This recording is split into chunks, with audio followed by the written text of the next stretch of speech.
Nous allons voir pourquoi il est important de tenir compte de sa faim pour manger. La faim est une sensation de creux ressentie au niveau de l'estomac. Son intensité varie de à peine perceptible à bien perçue mais confortable, puis à désagréable, parfois même douloureuse. À l'extrême, la faim est associée à une faiblesse du corps, des vertiges et des maux de tête. Mais à ce stade, nous avons dépassé la faim normale. Dans la journée, la sensation de faim apparaît et lorsqu'on mange, elle disparaît. Voici 2 exemples. À droite, un mangeur qui mange sans sensation de faim, il mange alors qu'il est rassasié. À gauche, un mangeur qui mange en présence de faim.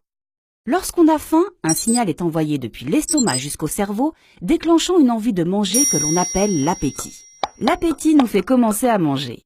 Vue, odorat, goût et même toucher et ouïe pour la texture et le croquant, nos 5 sens sont activés et font de la prise alimentaire un plaisir. Dès le début de la prise alimentaire, la faim déclenche un véritable compteur d'aliments.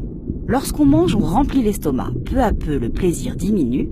Un signal est alors envoyé au cerveau qui génère une sensation de rassasiement accompagnée d'un sentiment de satisfaction qui nous font arrêter la prise alimentaire. Passons maintenant à notre mangeur qui mange alors qu'il n'a pas faim. Il est à satiété. Le signal ne vient pas de l'estomac.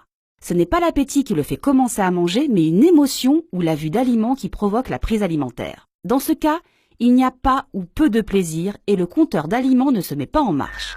Ce mangeur remplit son estomac et au lieu de s'arrêter lorsqu'il n'a plus faim, il remplit son estomac. Il ne s'arrêtera de manger que lorsque l'estomac sera complètement distendu. Un signal d'alerte sera alors envoyé au cerveau criant « stop ». Et au lieu d'une sensation de satisfaction, le cerveau se remplit d'émotions négatives comme la culpabilité. Ces émotions négatives donnent encore plus envie de manger, même sans appétit. À retenir aujourd'hui. Prendre une collation, c'est manger en dehors des repas principaux quand on a faim. Grignoter, c'est manger en dehors des repas principaux quand on n'a pas faim. Une collation ou un repas quand on a faim entraîne une régulation de l'appétit. Le grignotage ou un repas quand on n'a pas faim entraîne un stockage.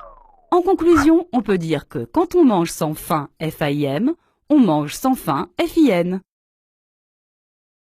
À bientôt sur mayavitam.com pour un nouvel épisode de NutriFacts.